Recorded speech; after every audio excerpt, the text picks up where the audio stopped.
क्योंकि ये तो वही बात हो गई कि मैदान हमने बनाया, दर्शक भी हमारे, प्रोग्राम भी हमारा, और दूसरा कोई खिलाड़ी आके चौके छक्के लगा। देश की जो राजनीति है वो मान्यवर साहब कांसीराम और डॉक्टर बाबा साहब अंबेडकर के विजन और मिशन के हिसाब से चल रही है। आज आप देखते हैं जिस राहुल गांधी को पिछले 10 साल में पप्पू कहा गया, उन्होंने बाबा साहब अंबेडकर के विजन को और मान्यवर साहब कांसीराम के विजन को पकड़ा, और आज आप देख सकते हैं हर 15 दिन में, एक महीने में अलग अलग पार्टियों के नाम से लोग सामने आ रहे हैं। बहुत खतरनाक बात है ये। व्यक्तिवाद, सुप्रीमोवाद, ये सुप्रीमोवाद का जो कल्चर है ये भी बहुत खतरनाक है। आप लड़ाई को कुछ देर आगे ले जा सकते हैं, लेकिन उस लड़ाई को अंजाम तक नहीं पहुंचा सकते। अगले 25 साल तक इस देश के अंदर जो राजनीति है वो सामाजिक न्याय के इर्द गिर्द होगी, वो इस देश के संविधान के इर्द गिर्द होगी। साथियों, आज का जो विषय है बहुत ही अच्छे टॉपिक जो है कमेटी ने तय किए हैं। तो सबसे पहले तो हमें ये जानना होगा कि जो वर्तमान परिस्थितियां हैं, ना तो राजनीतिक रूप से और ना ही सामाजिक रूप से, किसी भी रूप से वो बहुजन समाज के लिए सही नहीं है। मैं अपनी बात जो जहां से मैं बात शुरू कर रहा हूं उसको हम कुछ फैक्ट्स के साथ प्रूव भी करेंगे कि कैसी परिस्थितियां आज देश के अंदर है। जैसा आप सब जानते हैं कि 1950 के बाद से जो बहुजन राजनीतिक दल रहे, बहुजन संगठन रहे, उन सभी का एक ही एजेंडा था कि देश के अंदर जो है संविधान, भागीदारी पे चुनाव हो। और इस आंदोलन से, बहुजन नेताओं के प्रयास से पहली बार ऐसा हुआ कि 1951 के इलेक्शन के बाद अब जो 2024 में चुनाव हुआ, ये देश का ऐसा पहला चुनाव था जो संविधान के नाम पे लड़ा है। ये देश का ऐसा पहला चुनाव था जिसमें भागीदारी या आरक्षण की बात पे ये चुनाव लड़ा गया।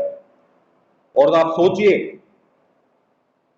बाबा साहब अंबेडकर यही चाहते थे कि इस देश में जो भी सामाजिक आंदोलन हो, इस देश की जो भी राजनीति हो, वो संविधान के इर्द गिर्द हो। तो 75 साल लग गए हमें, और जो है देश का जो चुनाव है वो संविधान पे हुआ। बाबा साहब अंबेडकर ने एक विजन दिया, एक विचार दिया, और मान्यवर साहब कांसीराम ने उस विजन को इंप्लीमेंट करके दिखाया। आज जो देश की जो राजनीति है, बहुजन राजनीति को आप छोड़ दीजिए, देश की जो राजनीति है वो मान्यवर साहब कांसीराम और डॉक्टर बाबा साहब अंबेडकर के विजन और मिशन के हिसाब से चल रही है। आज आप देखते हैं जिस राहुल गांधी को पिछले 10 साल में पप्पू कहा गया, उनके बारे में क्या क्या बातें कही गई, उन्होंने बाबा साहब अंबेडकर के विजन को और मान्यवर साहब कांसीराम के विजन को पकड़ा, और आज आप देख सकते हैं।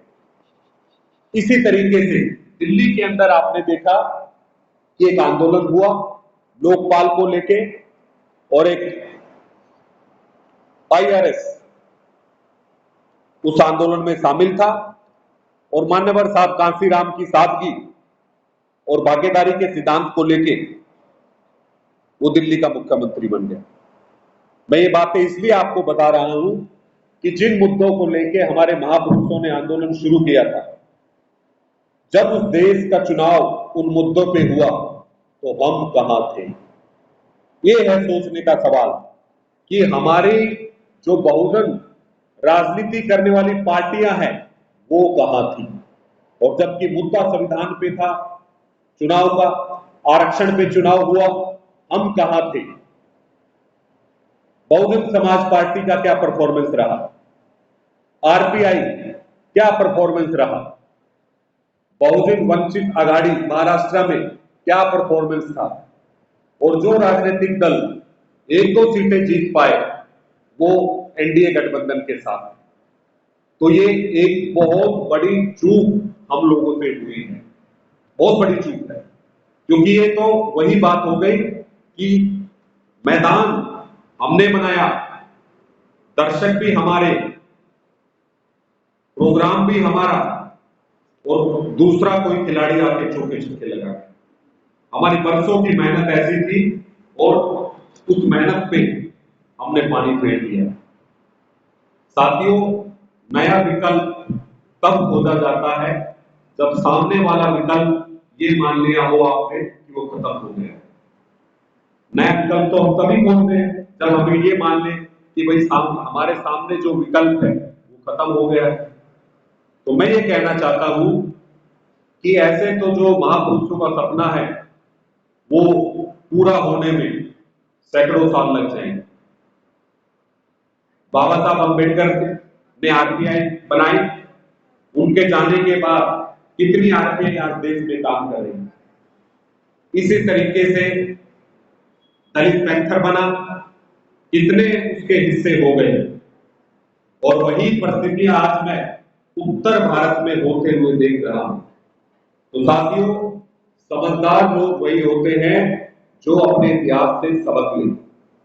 उस दौर में जो एजुकेशन की परिस्थितियां थी, साक्षरता दर थी बहुत कम थी, लेकिन मैं ये मानता हूं कि फिर भी उन लोगों ने हमारे लिए इतना बड़ा काम कर दिया।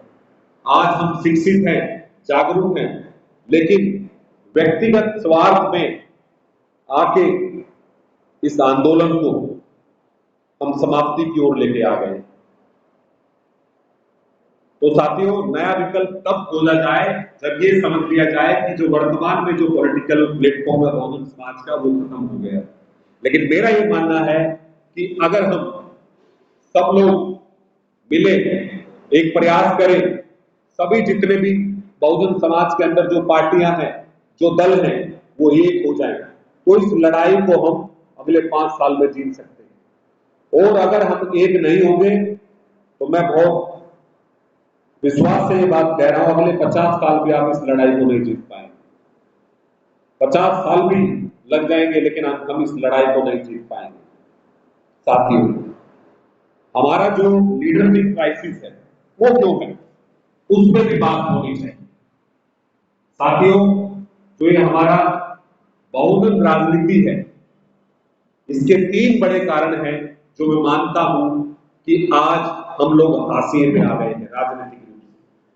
पहला जो है, सबसे बड़ा फैक्टर है व्यक्तिवाद। बहुजन समाज के अंदर जो पार्टियां हैं, जो नेता हैं, वो ऐसी व्यवस्था बना के रखना चाहते हैं कि उनके इर्द गिर्द ही सब चीजें हों। और जबकि बाबा साहब डेड अगेंस्ट दिस इंडिविजुअलिज्म, बाबा साहब अम्बेडकर व्यक्तिवाद राजनीति में उसके खिलाफ थे। बाबा साहब ये कहते थे कि भाई डेमोक्रेसी इंटरनल भी और आउटसाइड दोनों जगह होनी चाहिए। अगर दल के अंदर लोकतंत्र नहीं है तो आपके अगली पीढ़ी के नेता तैयार नहीं होंगे और आपको एक बहुत बड़ा आंदोलन, एक बहुत बड़ा लड़ाई जो है लड़नी है। दूसरा जो है साथियों, मान्यवर साहब कांसीराम ने जिन परिस्थितियों में वामसेन और बीएसपी की स्थापना की थी, बाबा साहब अम्बेडकर के जाने के बाद महाराष्ट्र के अंदर जो परिस्थितियां पैदा हुई, उन्हीं परिस्थितियों के मद्देनजर रखते हुए मान्यवर साहब कांसीराम ने बीएसपी की स्थापना की। और वही परिस्थितियां, देखिए, वही व्यक्ति समाज का हितैषी हो सकता है, वही बुद्धिमान व्यक्ति समाज का हितैषी हो सकता है जो सच्चाई बोलने की और कहने की हिम्मत रखे। और यही एक समझदार व्यक्ति से उम्मीद की जानी चाहिए। आरपीआई के टुकड़ों के बंटने के बाद उत्तर भारत में हमने उससे क्या सीखा है?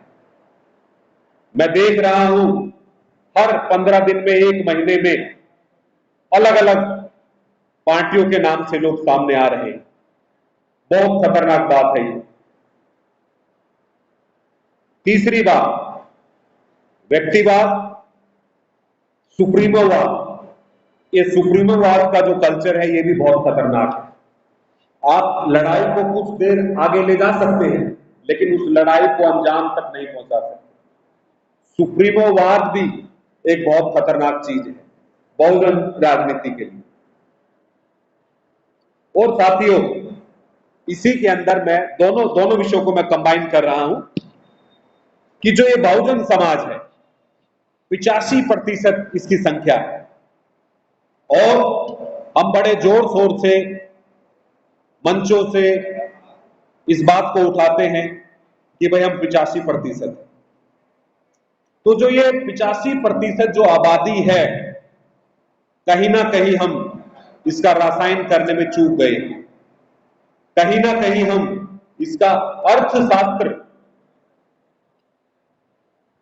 कहीं ना कहीं हम इसका रसायन करने में चूक गए। अगर ऐसा नहीं है तो आप सोचिए कि मान्यवर साहब कांसीराम का जो एजेंडा था उसको लेके आज दूसरे लोग चल पड़े और वो इस केमिस्ट्री को बड़े अच्छे से प्रयोग में लेके आए।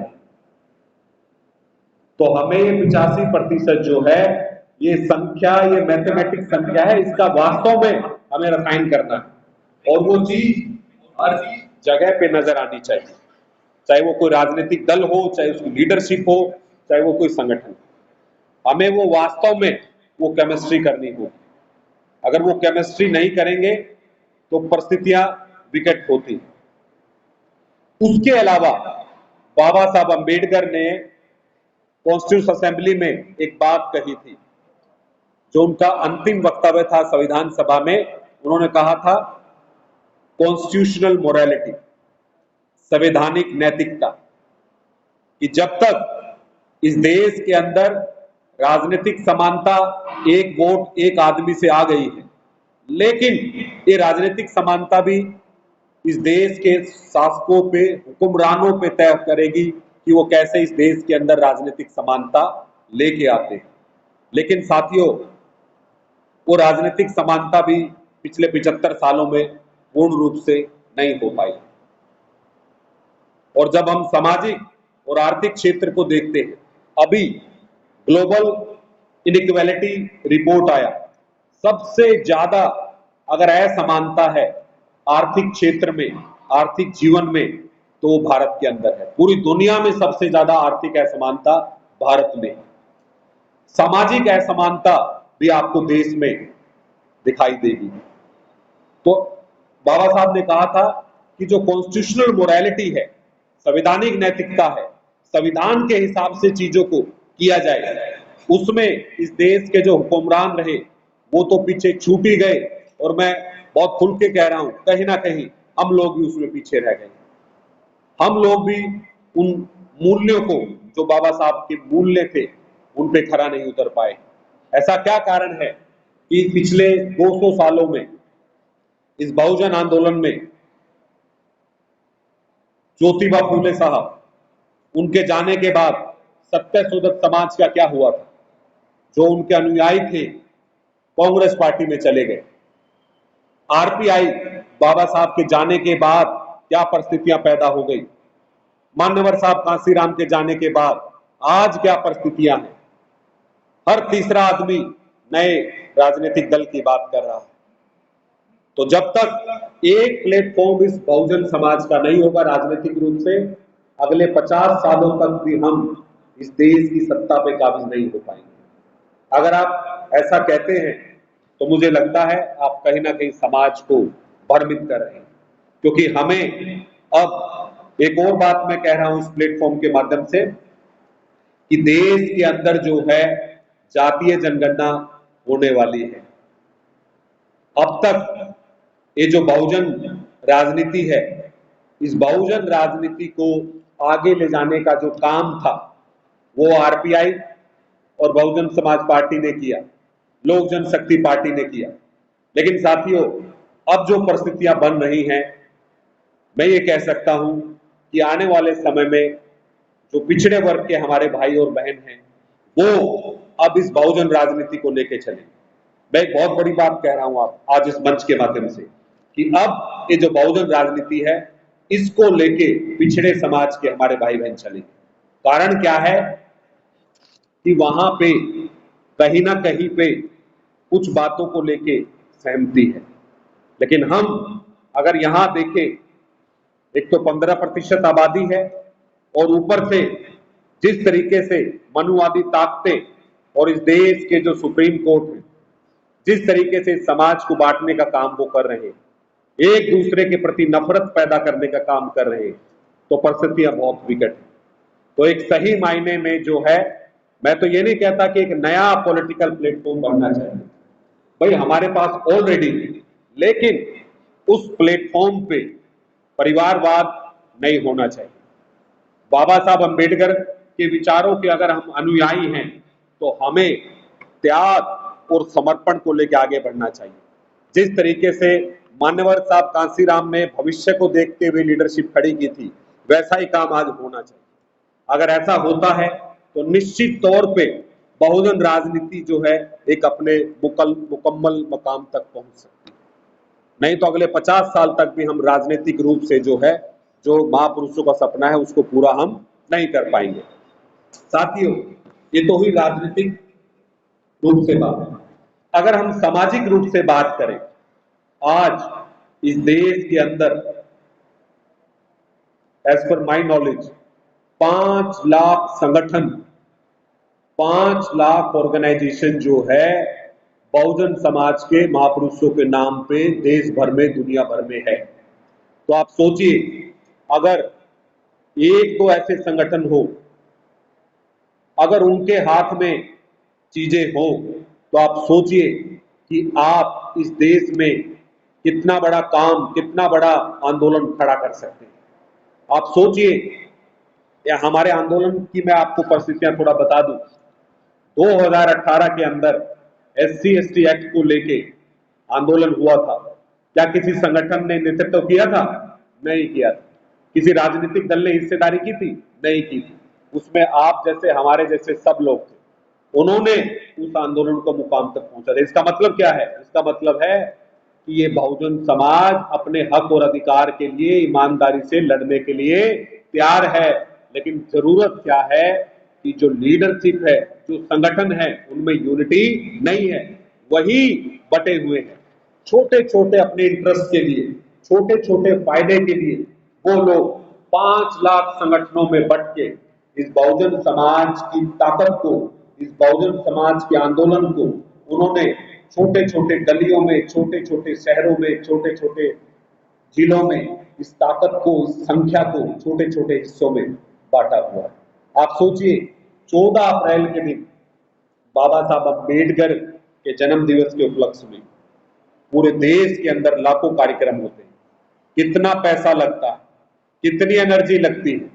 अगर वो लोग इकट्ठा होकर काम करें तो जैसे मैंने कहा ना कि जो राजनीतिक परिस्थितियां हैं, अगले 50 साल तक भी हम अपने उसको हासिल नहीं कर पाएंगे सपनों को। अगर बहुजन समाज का कोई संगठन ऐसा खड़ा हो जाए तो हम अगले 5 साल के अंदर जो हमारे मुद्दे हैं, अगले 5 साल में उनको अचीव कर सकते हैं। जनबल के सामने बड़े बड़े तानाशाहों को झुकना पड़ता है। बांग्लादेश के अंदर 3 छात्रों ने पूरे सिस्टम को पलट दिया। अरे भाई, इस देश के अंदर तो अगर देखा जाए सबसे ज्यादा अनुयायी, सबसे ज्यादा लड़ने वाले लोग हैं वो बाबा साहब अम्बेडकर के मिशन के लोग। लेकिन लीडरशिप में और जो संगठनों के लीडर हैं उनमें ईमानदारी नहीं। वो नहीं चाहते कि बहुजन समाज इकट्ठा हो जाए। अगर बहुजन समाज इकट्ठा होगा तो निश्चित तौर पे जो उनका सपना है महापुरुषों का, वो पूरा हो सकता है।